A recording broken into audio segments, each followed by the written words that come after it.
So many times God had come down to manifest himself.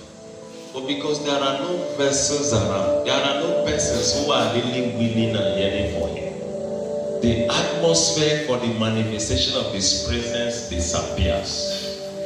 Not just in a gathering, but for a generation. And when a generation loses that type of dimension of the manifestation of the presence of God, it will take another generation. It will take some persons in another generation to bring back the hand of God. See, why we see the increase of the activities of darkness is because there is an interruption in the flow of God among men. What interrupts it is because when God looks for vessels he will use to manifest himself and checkmate the activities of darkness, we are nowhere to be found.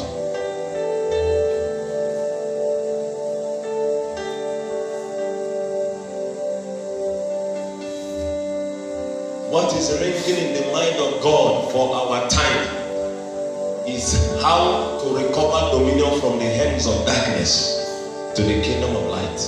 Anywhere you go, be it in the state, national, in the continental level, or the universe, what is ringing in the mind of God is how can and who will I use to recover and reclaim dominion from the hands of darkness?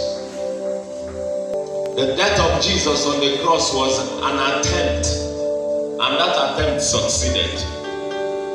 It was a goal, a channel, a target was to recover dominion. That was why Jesus died. To recover control. Dominion means control. Dominion means sovereignty. Psalms number 8 verse 6. You have given him dominion over the works of your hands. You have put all things under his feet. This is a description of man, a position of man. But David said, and the Lord said to my Lord, sit at my right hand until I make all the powers, until I bring every creation under your feet and make them your footstool. And that's why in the book of Revelation, the Bible says that the kingdom of men shall become the kingdom of our God and of our Lord Jesus. That is the target of God. That is the what? That is God's target.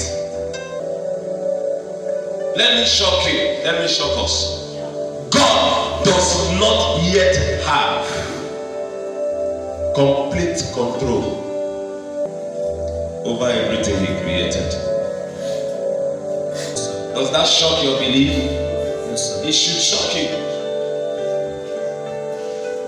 It should be a shock to you. Because the normal thing we all know is that God is controlling everything. Is it true or not? True. He's a sovereign God who controls everything. But there's something the Bible says. He said the heavens and even the highest heavens belongs to God. But the earth, he has given to the sons of men, to you and myself, for us to control it. It means that where you lose your control, God loses his control. Where we lose the capacity to subject things under our control, then God loses the complete control of everything he created. Why God positioned us on earth is to represent him, and through our representation he will be able to gain control over everything he created. That was why he placed Adam in the garden and he said, dress the garden. He said, have dominion.